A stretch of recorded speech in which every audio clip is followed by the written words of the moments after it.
Hickok 45 here with my Uberti high wall, the reproduction of the Winchester 1885. Well, they didn't call it a high wall, I think, officially Winchester, but that's what everybody else did.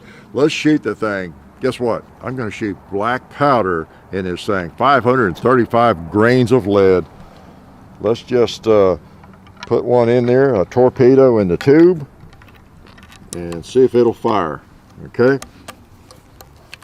All right, boys and girls, let's just launch one out there. I haven't shot this thing in forever. I should be ashamed of myself. Oh man, look at that white smoke and that gong. I mean, that made it worthwhile. Oh yes, I should be disciplined for not getting it out and shooting it, because it's a classic rifle. And man, John Browning's really his first design, the 1885. And I'll have to keep it clean because we're shooting black powder.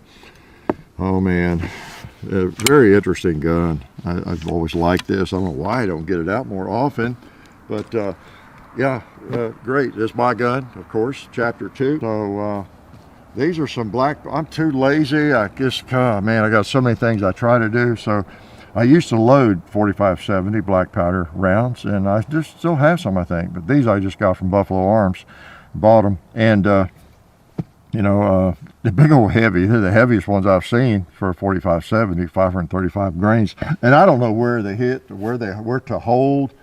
If I can tell where I hit on the gong, but I thought we'd learn together. Okay, I've never fired them in this rifle. In fact, I've not fired this rifle in a long time. Wow, I looked it up the other day because we were going to do this earlier last week or something. I'm thinking maybe it was like 2013 or something, perhaps, since we did the first video with this thing. Amazing, huh? John Browning's first design. Let's, what else can we put some smoky rounds on? Let's hit this gallon bucket right here. I know I can hit it. Wow, I got water back. Oh boy. That is a big chunk. Talk about a buffalo rifle, or anything rifle you want it to be. I'll keep an eye on that bore. Black powder and white smoke. Yeah. So pretty cool. Pretty cool. John Browning, I'll link to the first video on this if I knew anything back in 2013 or whatever it was. But he designed this in like I think 1878, in that time frame. Got it patented, I believe, in 79. And he and his brother, he had one brother or two brothers, but they were building these things in their shop in Ogden, Utah.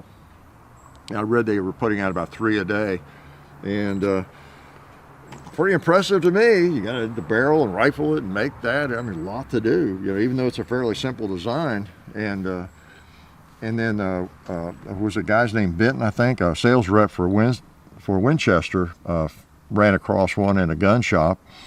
And who made this? You know, it's all Browning Brothers or whatever on the barrel. And he sent it back to Winchester, the home, you know, office, factory, whatever. And Bennett, Thomas Bennett, I think, vice president, general manager of Winchester at the time, they were impressed enough. And I did read too that they tried to kind of copy it without violating the patents, I think, on it, and they couldn't do it. And so he got on a train, went out, and he went out to Mecca to look up John Browning. And I think I've told that story a few times. And thought he was some teenager. He didn't even know when he actually met him until he found out who it was. But yeah, he went out there and he bought the rights to this, and that started the relationship between Winchester and John Browning. On that same trip, he took back the wood carving of the 1886 lever gun, and they bought the rights to that too. So that started it all. Let's try a buffalo with this baby. Where should I hold? Y'all know?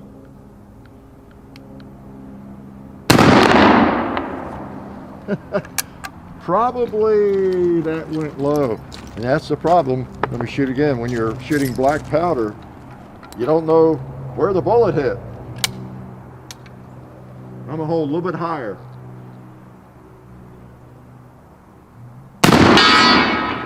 That's my guess. Okay, I had a feeling I was holding too low on it. Bang, that's a nice sound, isn't it? Old simple single shot. Yeah. So these are, it's a long bullet, but I seem to have to kind of hold it in there. I don't know what that's about when I chamber it. No, that's just kind of a two-handed. It goes all the way in just fine. But, well, let me shoot another one while I've got it in there. Let's try it out on a, let's try this target, this paper. See if it'll penetrate the paper, and if I can hit the paper. I should be able to come close to the bullseye. Shooting a 535 grain black powder round, which are very expensive, at you know, like 7 yards at paper. Is that overkill, or is that stupidity, or what is that? And one thing I do when I'm shooting black powder is I take some ballistol soaked patches, which I've already soaked with the, the magic juice, and I run them through, just push it through there, keep the black powder from caking up on me, just let them fall out there. And it makes for a more pleasant shooting experience, keeping that bore clean, because black powder has a way of really caking up and setting up like concrete, like cement, before you know it. Yeah, see, that's going through a lot easier. It was already starting. See, I put one more. I'm not going to shoot it 1,000 times here, but keep that bore nice and smooth, accurate, in case I want to shoot it at 1,000 yards before we quit, right? All right, so I have another round here. Yeah, it's, well, you know, I think I want to try another buffalo over there, the one on the right, since I got a buffalo gun here. Now that one never wants to fall, so hopefully I can get him.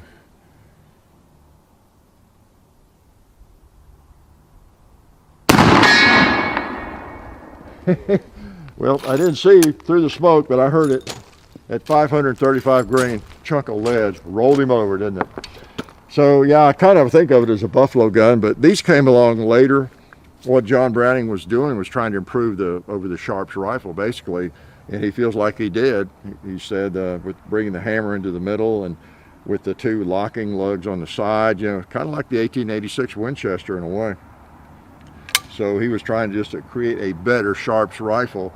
But this came along, I don't know when it was on the market, actually like 86 or 7. So it came along later, even though it's considered the 1885. I'm not sure they even were for sale that year.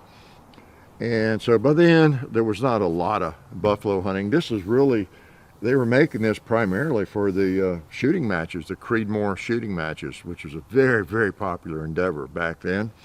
And, you know, shooting matches are very, very popular now. We always say that, you know, back in the 1800s, it was like being a basketball player. I mean, it was just like one of our major sports almost, just shooting competitions of all kinds. And they still are really big. There are so many different types of competitive shooting, whether it's trap or skeet, USPSA. I mean, you could write down the cowboy action shooting, IDPA, Glock shooting competition, GSSF matches, and 1,000 matches I don't even know about that go on, shooting maybe 22s, bullseye matches, and everything. It's still very, very big.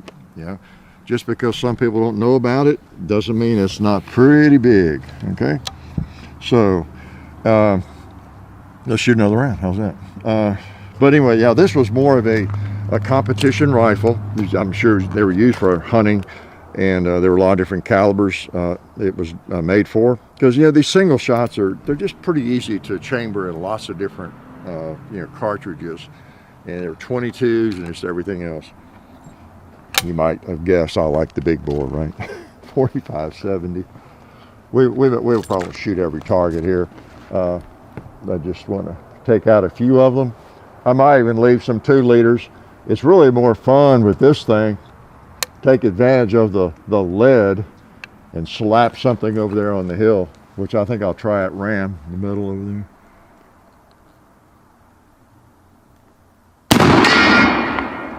there. Yeah.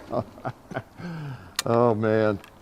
Yeah, when you got a bullet that big, heavy, you just need to hit something large, you know, just makes it more fun. So I don't know, I'll shoot a couple more times, but I just thought that you all might want to see it again.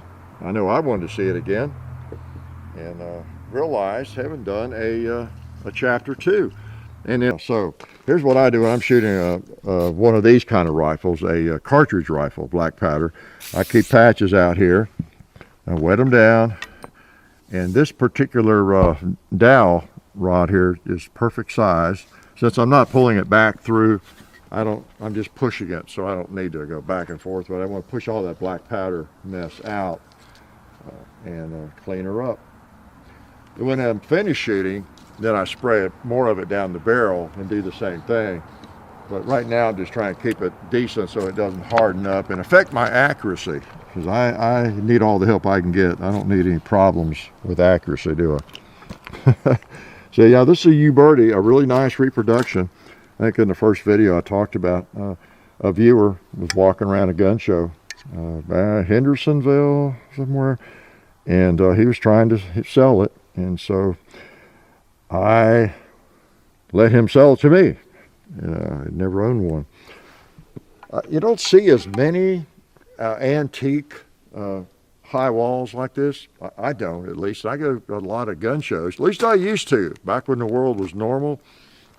And of all the classic and antique firearms that you've seen me with and I have seen, don't see that many 45-70 high walls like this. They're out there, of course, and they tend to be more expensive than a lot of the others, is my experience. Let's put a note on the gong.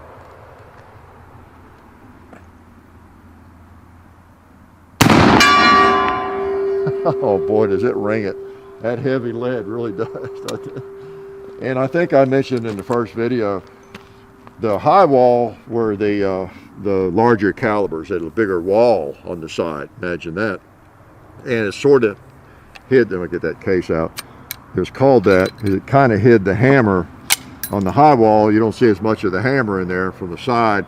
If you see one of these and this is not as high, and you can see the hammer is probably a smaller caliber, and it's a low wall of all things. Okay, so you have the low wall and the smaller calibers, and the high wall and the bigger calibers. I think this is a bigger caliber, don't you? You've seen the bullet. Let's send one more, and then we'll send you all on your way. Okay. Why don't we just let these targets here live another day, maybe tomorrow for some other shooting, and let's go over there and address that ram that's standing there. Now watch me missing. I have to keep y'all late tonight. Hate to do that, but you never know. Nothing's guaranteed.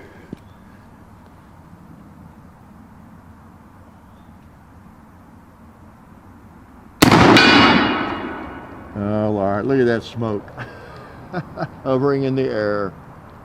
Oh man. Black powder and white smoke. Somebody will probably find something racist about that, won't they, these days?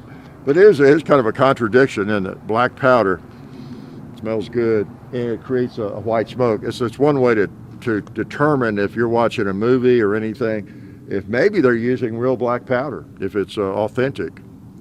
Sometimes they have something they use in some of the movies that sounds realistic, like in Open Range, there were a couple of blasts from shotguns and everything, and then the smoke bellowed out. So I don't know if it was black powder, but boy, it sure seemed realistic. It really did. So yeah, the old high wall, John Browning, I think I mentioned in another video, he was, I think, 23 when he designed this. So he wasn't quite the slacker that you and I have been, right? He was designing a really classic firearm when he was 23. What were you doing? What was I doing? But and this was, if this is all he'd ever done, we'd know about him, and this rifle and everything. But this was just his first baby step, wasn't it, in firearms design? So pretty neat. Doesn't have quite the history of a Sharps or a trapdoor Springfield, of course, came earlier, the single shots. The, what am I trying to think of? The rolling block. Doesn't have that kind of history in the early days, 60s and 70s. and all of that, but a really nice rifle. And you see, Browning has, I think they still make these things, and you see them in different calibers, like 243 and everything else, with scopes on them and all sorts of more modern configurations. But the old Browning high wall, Winchester high wall, because they bought it from Browning, and nice rifle. Like I say, I should be kicked for not having it out here more often. Do I have a cigar in there? No, no cigar in the back. Got to put one in there. So we appreciate you, John Browning. We honor you today. And as I look, I'll point it toward, let's see, yeah, that'd be about the direction of Mecca, Ogden, Utah. Okay. So we thank you, John. Appreciate it, John Browning. We'll see you another day, probably with another of your designs, right? So appreciate y'all's support and coming out tonight to help me throw out some white smoke. Life is good. Tired. It's a long walk from where I had to shoot that. Oh man.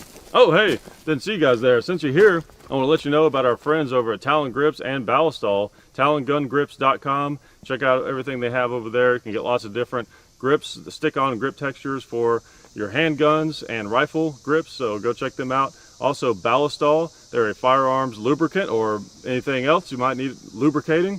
It's water soluble and non-toxic. Been using it on the compound and cleaning all of our guns. It's a cleaner and a lube for over 10 years. So Ballistol, Talon Grips, definitely check both of those companies out. And also, while you're on the internet, don't forget to go to hickok45.com. You can also find us on Facebook, Hickok45, Twitter, Hickok45, Instagram, The Real Hickok45, and also I have an Instagram page where I post behind the scenes stuff and different things like that. John, John _ HICKOK45 on Instagram. And the next thing you have to do is watch more videos.